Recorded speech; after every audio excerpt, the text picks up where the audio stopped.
Shalom, salam sejahtera dalam kasih Tuhan Yesus Kristus. Bersyukur kita kembali di dalam pembelajaran pendidikan agama Kristen dan budi pekerti yang saya ambil di dalam buku dari Kementerian Pendidikan dan Kebudayaan Republik Indonesia edisi revisi tahun 2017. Hari ini kita akan bersama-sama masuki bab ke-13 dengan tema Sekolah dan Keluarga sebagai tempat melatih disiplin. Nama saya Pak Dwi Indarto, saya akan memimpin pembelajaran ini. Sebelum lebih jauh, kita akan bersama-sama berdoa terlebih dahulu. Mari kita bersatu di dalam doa. Bapa di dalam surga, terima kasih pada hari ini kami kembali belajar tentang kebenaran firman Tuhan, supaya kami dapat belajar taat, disiplin di dalam hidup ini, di dalam masa remaja kami, yang kami mau persembahkan kepada Tuhan. Tuhan, terima kasih kalau Tuhan masih tetap memelihara kami sampai detik ini. Itu semua karena anugerah dan kemurahan Tuhan. Ampuni setiap dosa kesalahan kami Tuhan. Dan biarlah pembelajaran kali ini bukan hanya kami dengar secara teori saja, tetapi ajar kami melalui Roh Kudus untuk kami dapat melakukan kebenaran firman Tuhan ini di dalam kehidupan kami, sehingga kami Tuhan dapati setia. Dan pada akhirnya kami dapat berkenan terus di hadapan Tuhan. Terpujilah namamu. Di dalam nama Yesus Kristus, Tuhan Juru Selamat kami yang hidup, kami sudah berdoa dan bersyukur. Amin.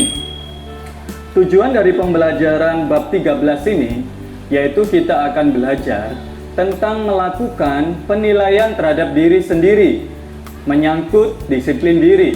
Yang kedua, menjelaskan definisi disiplin dan manfaat disiplin bagi remaja, khususnya kalian siswa kelas 7. Yang ketiga, melakukan pemahaman Alkitab mengenai disiplin ibadah berdasarkan kitab Yosua pasal 24 ayat 14 sampai 28. Oleh karena itu, Alkitabnya dipersiapkan dan kita akan bersama-sama membuka di dalam Yosua pasal 24 ayat yang ke-14 sampai 28. Kalau sudah ketemu semua, saya akan mengajak kita membaca dan kalian menyimak dengan tenang dan juga dengan memahami ayat demi ayat. Yosua pasal 24 ayat 14 sampai 28. Demikian bunyi firman Tuhan. Oleh sebab itu, takutlah akan Tuhan dan beribadalah kepadanya dengan tulus ikhlas dan setia. Jauhkanlah Allah yang kepadanya nenek moyangmu telah beribadah di seberang sungai Efrat dan di Mesir, dan beribadalah kepada Tuhan.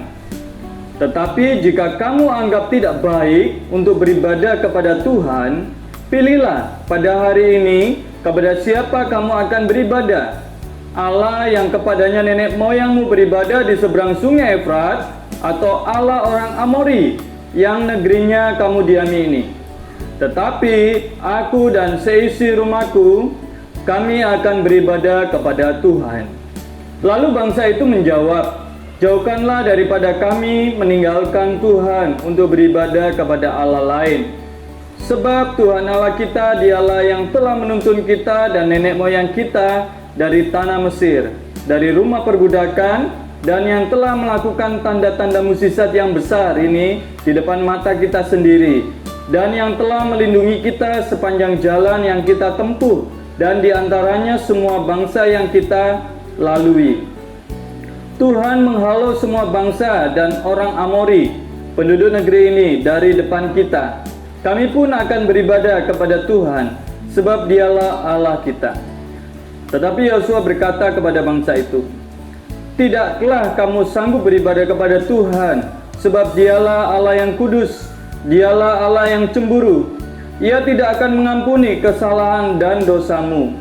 Apabila kamu meninggalkan Tuhan dan beribadah kepada Allah asing, maka ia akan berbalik daripadamu dan melakukan yang tidak baik kepada kamu serta membinasakan kamu setelah ia melakukan yang baik kepada kamu dahulu. Tetapi bangsa itu berkata kepada Yosua, tidak, hanya kepada Tuhan saja kami akan beribadah. Kemudian berkatalah Yosua kepada bangsa itu, kamulah saksi terhadap kamu sendiri bahwa kamu telah memilih Tuhan untuk beribadah kepadanya. Jawab mereka, kamilah saksi. Ia berkata, "Maka sekarang jauhkanlah Allah asing yang ada di tengah-tengah kamu dan condongkanlah hatimu kepada Tuhan, Allah Israel." Lalu jawab bangsa itu kepada Yosua, "Kepada Tuhan Allah kita kami akan beribadah, dan firman-Nya akan kami dengarkan." Pada hari itu juga Yosua mengikat perjanjian dengan bangsa itu dan membuat ketetapan dan peraturan bagi mereka di Sikhem. Yosua menuliskan semuanya itu dalam kitab hukum Allah, lalu ia mengambil batu yang besar dan mendirikannya di sana, di bawah pohon besar, di tempat kudus Tuhan. Kata Yosua kepada seluruh bangsa itu, "Sesungguhnya batu inilah akan menjadi saksi terhadap kita, sebab telah didengarnya segala firman Tuhan yang diucapkannya kepada kita. Sebab itu batu ini akan menjadi saksi terhadap kamu, supaya kamu jangan menyangkal Allahmu." Sesudah itu Yosua melepas bangsa itu pergi masing-masing ke milik pusakanya. Demikianlah firman Tuhan. Berbahagia setiap kita yang sudah membaca, mendengar, dan melakukan firman ini hari lepas hari. Ada sebuah cerita, ya, sebagai pengantar di dalam pembelajaran ini. Seorang eksekutif muda sedang beristirahat siang di sebuah kafe terbuka. Sambil sibuk mengetik di laptopnya, seorang gadis kecil itu datang, ya, membawa beberapa tangkai bunga menghampiri pemuda tadi. Gadis itu berkata, "Om, beli Om." Pemuda itu menjawab, "Tidak, Dek, saya tidak butuh."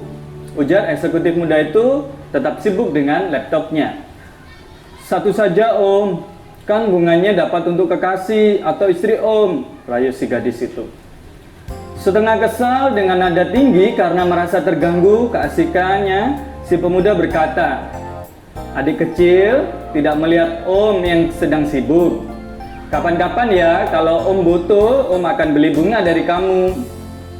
Mendengar ucapan pemuda, gadis kecil itu pun kemudian beralih ke orang-orang yang lalu lalang di sekitar kafe itu. Setelah menyelesaikan istirahat siangnya, si pemuda segera beranjak dari kafe itu. Saat berjalan keluar, ia berjumpa lagi dengan gadis kecil penjual bunga yang kembali mendekatinya. "Sudah selesai kerja ya Om? Sekarang beli bunga ini dong. Murah kok satu tangkainya." Bercampur antara jengkel dan kasihan, si pemuda mengeluarkan sejumlah uang dari sakunya. "Ini uang 2.000 buat kamu. Om tidak mau bunganya. Anggap saja ini sedekah untuk kamu," ujar si pemuda sambil memberikan uangnya kepada si gadis kecil. Uang itu diambilnya tetapi bukan untuk disimpan, melainkan ia berikan kepada pengemis tua yang kebetulan lewat di sekitar sana. Pemuda itu keheranan dan sedikit tersinggung, lalu bicara, "Kenapa uang tadi tidak kamu ambil, malah kamu berikan kepada pengemis?" Dengan keleguannya, si gadis kecil menjawab, "Maaf Om, saya sudah berjanji dengan ibu saya bahwa saya harus menjual bunga-bunga ini dan bukan mendapat uang dari meminta-minta. Ibu saya selalu berpesan bahwa tidak punya uang, kita tidak boleh menjadi pengemis." Pemuda itu tertegun. Betapa yang mendapatkan pelajaran yang sangat berharga dari seorang anak kecil bahwa kerja adalah sebuah kehormatan.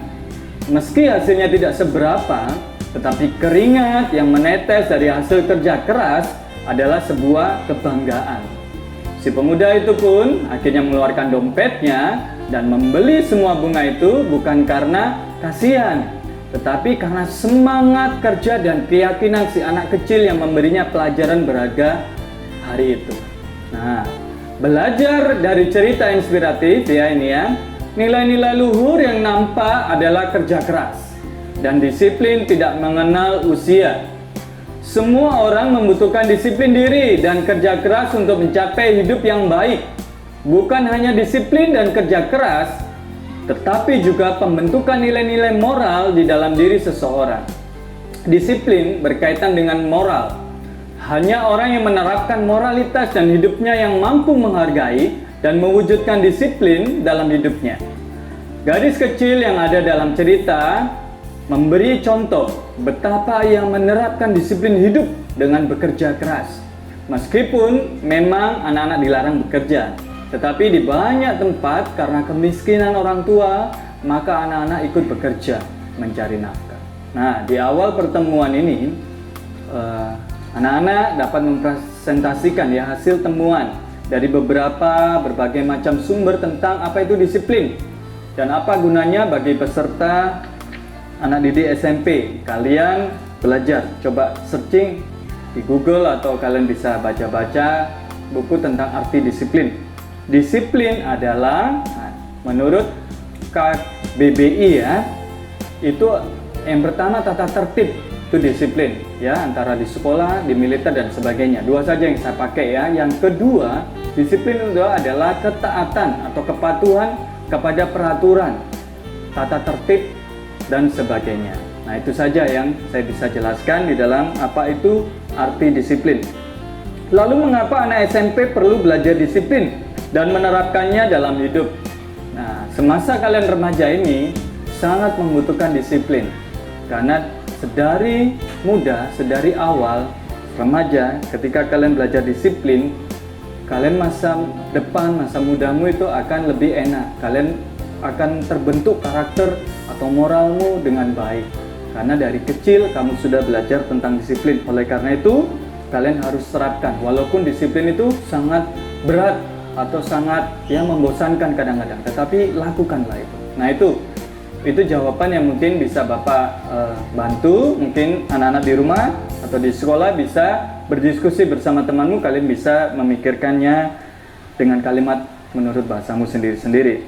Yang B, kita akan memahami disiplin. Kegiatan pertama, kalian bisa presentasikan hasil wawancara dengan guru BP ya, bimbingan konseling itu bisa, dan wali kelas lain. Dari hasil wawancara tersebut, kamu bisa memperoleh gambaran tentang disiplin peserta didik di sekolahmu, khususnya di jenjang kelas 7 ya, SMP. Guru akan membimbingmu untuk memanfaatkan hasil wawancara tersebut bagi pendalaman materi pembelajaran mengenai disiplin ini. Kegiatan yang kedua, mempelajari peraturan sekolah. Ketika kamu mendaftar di sekolahmu, ada aturan-aturan yang diberikan pada kamu yang harus kamu terima dan taati jika mau bersekolah di sekolah tersebut. Apakah semua aturan dan tata tertib itu sesuai dengan kemampuan dan kebutuhan peserta didik? Nah, jika ada yang tidak sesuai, maka dapat diajukan usul perubahan. Nah, hasilnya kamu presentasikan ya pada pertemuan berikutnya. Lalu bentuklah kelompok kecil, diskusikan apa yang telah kamu pelajari dari tata tertib dan peraturan yang ada di sekolahmu. Setelah selesai diskusi, tiap kelompok kembali mempresentasikan hasil diskusinya. Itu dua kegiatan yang bisa kalian kerjakan bersama-sama. Yang C, apakah disiplin mempengaruhi kehidupan remaja? Nah, kegiatan 3, kita melihat cermin diri. Buatlah jadwal harian seluruh kegiatanmu, kemudian periksalah apakah kamu telah memanfaatkan waktumu dengan baik. Apakah kamu memiliki kesadaran untuk melaksanakan disiplin di rumah dan di sekolah. Ini contoh jadwal harian. Ya, kalian bikin kolom, ada hari, tanggal, bulan, tahun, lalu kolom selanjutnya jam. Lalu kolom ketiga kegiatan, dan kolom yang terakhir itu bisa ada note atau catatannya. Misalkan jam 5 kalian bangun pagi, bangun tidur. Nah, itu catatannya, tepat waktu atau sering terlambat ya. Itu harinya apa? Hari Senin misalkan. Nah, itu kamu bisa tulis. Lalu selanjutnya 15 menit mandi pagi, itu cepat atau lambat. Nah, kemudian berpakaian, lalu sarapan pagi, dan mulai jam 6 sudah bersiap berangkat ke sekolah karena masuknya sudah mulai setengah 7 ya. Nah, kalau masa-masa pandemi, ya ini kalian atur di rumah masing-masing. Misalkan ada yang mulainya jam 8 atau mulai jam 7, ya kalian atur sendiri. Tulis jadwal menurut waktu yang sudah ditentukan di sekolah. Lalu belajar di sekolah, mulai jam 7 sampai jam 1. Setelah itu, ini contoh saja ya. Berangkat dari sekolah menuju ke rumah, jam 1 atau setengah 2 sudah ada yang pulang. Kalau di Surabaya, jam 3 atau setengah 3 baru ya, kalian bisa atur. Nah, selanjutnya ada istirahat siang, jam setengah 4, misalkan sudah sampai rumah, kalian bisa mandi sore dan bermain. Dilanjutkan lagi jam 4:30 ada belajar mandiri atau les, mengikuti les di luar sekolah. Lalu baru jam 6:30 sampai jam 7 bisa bermain bersama keluarga atau nonton TV bersama keluarga atau bersama teman-temanmu. Baru jam 7 sampai 7:30 tulisi di sana makan malam bersama keluarga, itu juga bisa. Dan jam 7:30 sampai jam 8:30 belajar untuk persiapan besok. Jika ada waktu tersisa dapat nonton TV lagi atau lihat gadgetnya mungkin ya. Kalian bisa atur itu. Baru jam 8:30 itu kalian sebelum tidur, kalian mungkin ada doa malam bersama keluarga atau doa secara mandiri, baru istirahat tidur. Nah, itu contoh saja. Mungkin waktu-waktunya bisa fleksibel ya, dan itu kamu harus tulis di catatannya sehingga oh ini sudah terlaksana, oh ini tidak terlaksana, oh ini ada perubahan. Jadi kalian bisa ada catatan. Bisa di laptopmu atau bisa di buku diary ya, buku catatan harianmu itu bisa kamu lakukan atau kalian bisa tulis di buku tulis. Nah, ini sangat membantu kamu. Jadwal ini hanya contoh ya, kamu dapat membuat jadwal yang sesuai dengan kondisimu, terutama jika tinggal di kota besar seperti Jakarta, Bandung, Surabaya ya, jarak tempuh sekolah itu kan berbeda-beda, kemacetan juga. Nah, ini contoh juga tabel aktivitas di sekolah. Misalkan hari, tanggal, bulan, tahun. Nah, disiplinnya apa? Senin, misalkan ini, tanggal 4 Februari 2013, tiba di sekolah terlambat. Nah, catatannya terlambatnya karena apa? Karena mandi terlalu lama. Keasikan ya mandi ya, sampai di kamar mandinya lupa nggak ada jam. Akhirnya terlambat dah, gitu ya. Selasa, misalkan tanggal 5 Februari 2013, terlambat mengumpulkan tugas. Ya, terlambat karena selalu menunda. Tugasnya ini ditunda-tunda, akhirnya sampai mau pengumpulan, belum selesai, akhirnya terlambat ya. Nah, itu jadi intinya jangan menunda-nunda lah. Kalian bisa lanjutkan itu untuk contoh-contoh selanjutnya. Nah, daftar ini hanya contoh saja. Kamu dapat menulis yang sesuai dengan kondisimu. Misalnya dalam satu hari dapat saja kamu terlambat, ya, tiba di sekolah juga terlambat mengumpulkan tugas. 2 buah tabel yang kamu buat dapat menjadi indikator atau penanda bahwa kamu peserta didik yang memiliki kesadaran akan pentingnya disiplin atau tidak. Guru akan membimbingmu untuk melihat cermin dirimu melalui 2 tabel tersebut. Setelah melihat cermin dirimu, kamu dapat membuat langkah-langkah rencana perubahan diri dalam kaitannya dengan disiplin, baik di rumah maupun di sekolah. Melalui aktivitas ini nampak apakah kamu memandang disiplin sebagai hal yang penting atau tidak. Banyak orang suka menunda-nunda pekerjaan yang sebenarnya dapat diselesaikan dengan segera. Misalnya, kamu tidak tertib belajar. Kalau ada ulangan, tiba-tiba kamu pasti panik dan nilaimu jelek. Ada pekerjaan rumah ataupun tugas yang diberikan guru tidak kamu kerjakan segera, tetapi selalu ditunda-ditunda. Ketika waktu untuk mengumpulkannya tinggal 1 hari, barulah kamu mengerjakannya. Apa akibatnya? Pekerjaanmu tidak maksimal dan nilai yang kamu peroleh juga mungkin tidak terlalu baik. Jika kamu mengerjakannya jauh-jauh hari, tentu masih tersisa banyak waktu untuk memeriksa lagi dan menyempurnakannya. Ada juga orang yang meremehkan berbagai peraturan, padahal peraturan yang dibuat bertujuan untuk mewujudkan ketertiban dan kelancaran dalam berbagai proses kehidupan. Untuk sekolah, peraturan dan tata tertib yang dibuat bertujuan mewujudkan kelancaran dalam proses belajar mengajar yang pada akhirnya bermuara pada kepentingan peserta didik itu sendiri. Berbagai pelanggaran terhadap aturan dan tata tertib sering kita saksikan.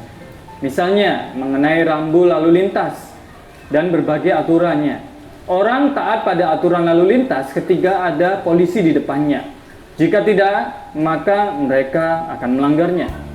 Ada juga peserta didik SMP yang belum cukup usia memperoleh SIM, tetapi sudah mengendarai sepeda motor.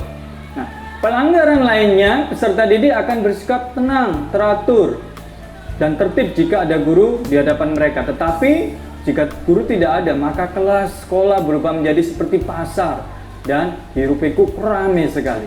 Menurut pendapatmu, apakah remaja SMP dapat bersikap disiplin tanpa harus dipaksa atau diancam? Nah, menurut pendapatmu gimana? Mengapa remaja melanggar aturan dan disiplin? Ya, karena kita ini pada dasarnya itu apa?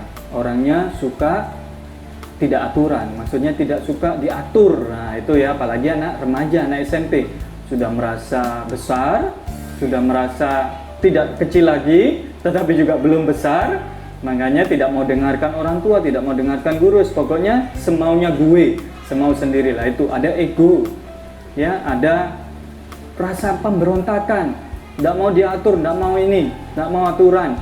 Nah itu ya, jadi anak-anak remaja. Padahal itu sangat-sangat penting buat kamu. Nah itu kalian bisa tulis di situ. Yang lainnya apa? Itu ada dan seterusnya di ST ya. Ada 4 poin. Yang saya bilang tadi ya, kalian ada dalam masa-masa bergejolak yang tidak mau taat kepada aturan. Nah itu masa-masa kalian. Dan kita sebagai guru juga memahami. Oleh karena itu, biar sama-sama enak ya. Di dalam belajar seperti sekarang ya, kalian coba memperhatikan. Kalian bisa menyimak dengan berbagai aktivitasmu, tetapi kalian tetap bisa memperhatikan dengan baik.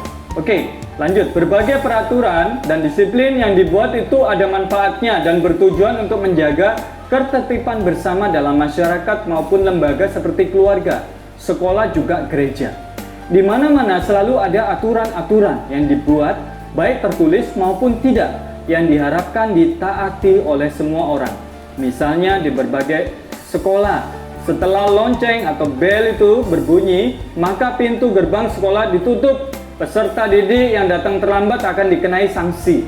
Jika tidak melaksanakan tugas piket di sekolah, juga akan dikenai sanksi. Di gereja, sebelum kebaktian mulai, di layar ya LCD akan ada pengumuman supaya telepon genggam itu dimatikan karena mengganggu jalannya ibadah. Itu aturan di gereja. Begitu pula di sekolah ada aturan selama jam pelajaran, telepon genggam dimatikan atau tidak boleh membawa HP di sekolah. Meskipun sudah ada aturan seperti itu, masih saja ada orang yang membuka ya HP, menggunakan telepon genggam pada waktu kebaktian sedang berlangsung di gereja ataupun dalam pelajaran di sekolah, masih bawa HP. Lalu kamu juga pernah lakukan tidak?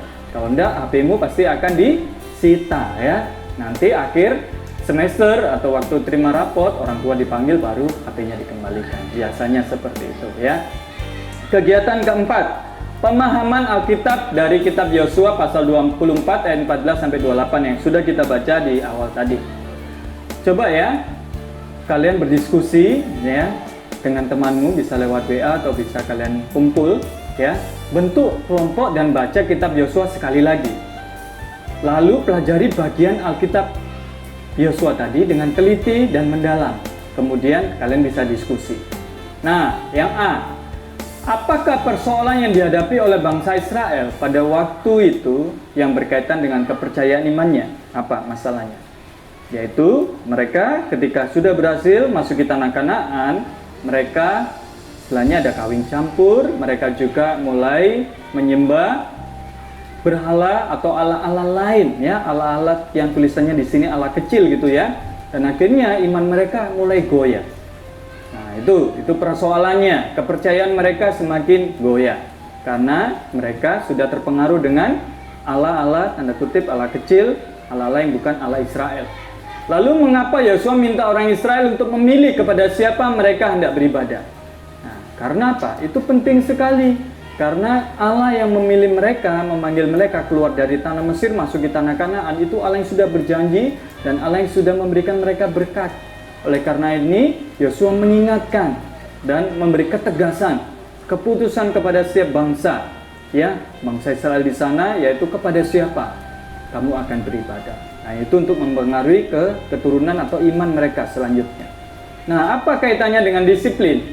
Nah, dari sini kita belajar tentang disiplin ibadah. Ketika kita tidak tertib, kita tidak taat di dalam ibadah, maka itu akan mempengaruhi kehidupan kita. Ya, jangan bayangkan ibadah itu cuma sekedar rutinitas, tidak. Ibadah itu relasi kita dengan Tuhan. Kalau kita sudah tidak berelasi dengan Tuhan dan anggap ibadah hanya ritual atau rutinitas, dan kita juga bosan lama-lama ya karena hanya ritual, maka kita tidak mengerti esensi yang sejati tentang relasi atau ibadah itu. Dan akhirnya lama-lama kita bosan, jenuh, dan akhirnya kita bisa meninggalkan Tuhan. Yang awalnya Tuhan itu sudah memberikan berkat, yang awalnya Tuhan itu sudah menyelamatkan kita, dan justru malah kita menolak Tuhan itu karena kita ikuti akan kehidupan ala-ala asing atau kehidupan sekuler, kehidupan dunia ini. Nah, itu kaitannya dengan disiplin. Lalu yang keempat, D, bagaimana cara orang Israel menjalankan ketaatan pada firman Tuhan?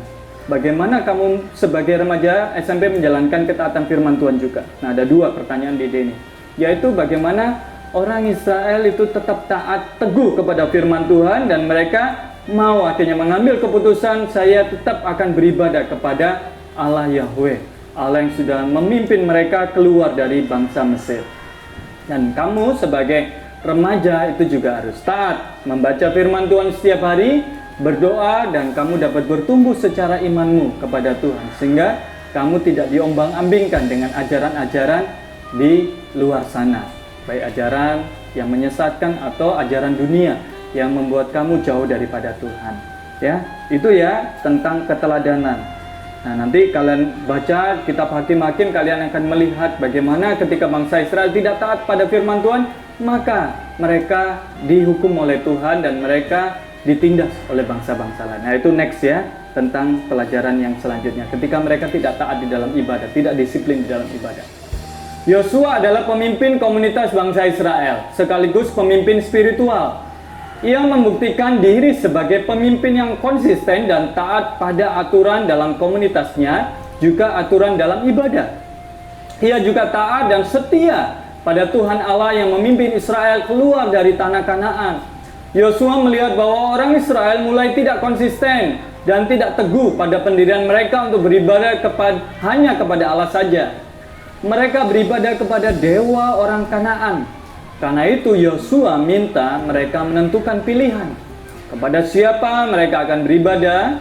Yosua tidak hanya memberikan mereka pilihan, tetapi ia juga menentukan pilihannya yang konsisten dan teguh. Ia dan keluarganya hanya taat dan beribadah kepada Allah saja. Disiplin dalam beribadah berpengaruh pada seluruh kehidupan. Ketaatan Yosua membawa hasil yang positif. Akhirnya bangsa Israel menyadari kesalahannya dan mereka kembali beribadah hanya pada Allah saja. Oke ya, ini pembelajaran kita dan Bapak akan rangkumkan tentang materi ini. Disiplin merupakan sikap hidup yang harus dijadikan sebagai kebiasaan hidup dan bukan hanya menyangkut ketaatan. Jika dijadikan pembiasaan hidup, maka akan dilakukan secara konsisten kapan dan dimanapun kamu berada. Entah di sekolah, di rumah, di gereja, maupun dalam masyarakat. Sekolah dan keluarga adalah dua lembaga yang lebih berperan dalam menumbuhkan dan membangun disiplin dalam dirimu. Semua lembaga pendidikan meletakkan disiplin sebagai hal penting yang menjadi bagian tak terpisahkan dari proses pendidikan. Demikian pula keluarga di rumah. Salah satu aspek penting yang turut menentukan kedamaian dalam keluarga adalah disiplin semua anggota keluarga. Di rumah ada aturan-aturan yang harus ditaati dan dijalankan oleh semua anggota keluarga supaya kehidupan berjalan dengan baik. Misalnya, tiap anggota keluarga jika pergi harus pamit pada yang lain, apalagi anak-anak dan remaja. Keberadaan mereka harus dalam pengawasan orang dewasa. Disiplin turut membentuk karakter seseorang menjadi manusia yang bertanggung jawab. Nah, demikian pembelajaran kita di bab 3. Ya, Bapak mengucap syukur kita sudah menyelesaikan pembelajaran ini dan berharap supaya anak-anak di rumah dapat tetap disiplin walaupun belajarnya di rumah saja. Ya, saya akan menutup di dalam doa. Mari kita bersatu di dalam doa.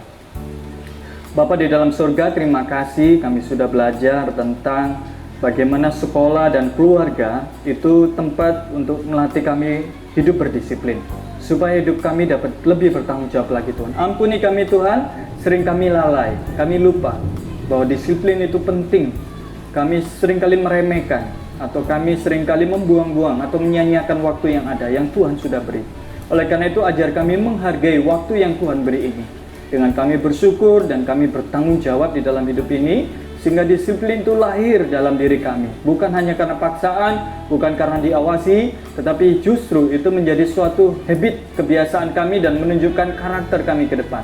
Sebagai siswa-siswi Kristen, biarlah kami dapat hidup berbeda dengan dunia, supaya nama Tuhan saja yang dimuliakan di dalam hidup kami. Terima kasih untuk pelajaran kami hari ini. Biarlah nama Tuhan dimuliakan dan kami dapat kembali belajar di dalam segmen pembelajaran selanjutnya. Terpujilah namamu di dalam nama Yesus Kristus, Tuhan Juru Selamat kami yang hidup, kami sudah berdoa dan mengucapkan syukur. Amin. Terima kasih anak-anak di rumah, dimanapun kalian berada, tetap semangat, tetap belajar, dan tetap hidup disiplin untuk kemuliaan nama Tuhan. Tuhan Yesus memberkati.